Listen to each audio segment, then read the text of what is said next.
Malakas na buhos ng ulan ang naramdaman sa La Trinidad, Benguet kahapon, August 17. Sa dami ng ibinuhos ng ulan, nagmistulang lawa ang ilang kalsada sa bayan.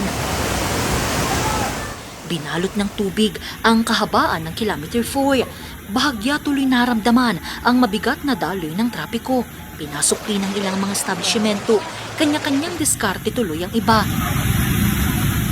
Ang ilan, gumamit pa nga ng water pump para limasin ang naipong tubig sa loob ng isang auto shop.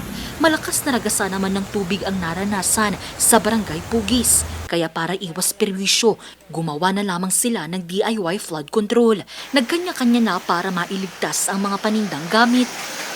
Tuwing malakas na ulan talagang yung baha, dire-diretso dito. Nung wala pa yan, pinapasok tong pwesto namin, ito lahat. Meron yung pagkakataon na pinakamalakas na agos ng baha.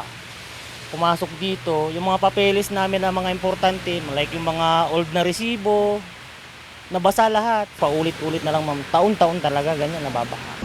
Hanggang hapon na, punong-puno na dito ma'am. Tapos biglang umapam hanggang dyan sa loob. Yun, ano na ako ma'am.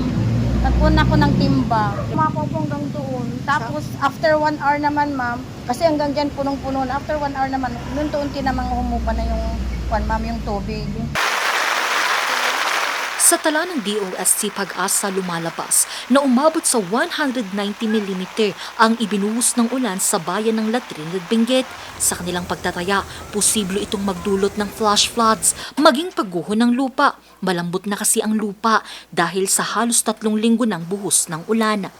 Ang probinsya ng Benguet ang may pinakamataas na bilang ng mga nasawi, dulot ng mga nagdaang bagyo at habagat dahil sa landslide. 3 sa mga ito ang mula sa Atok, Benguet, 2 naman ang mula mismo sa La Trinidad at 10 ang mula sa Baguio City. Pinag-aaralan pa ng pamalang panlalawigan ng Benguet na isailalim na sa state of calamity dahil sa mga natamong pinsala. Ako si Angel Arquero para sa Nation on the Move.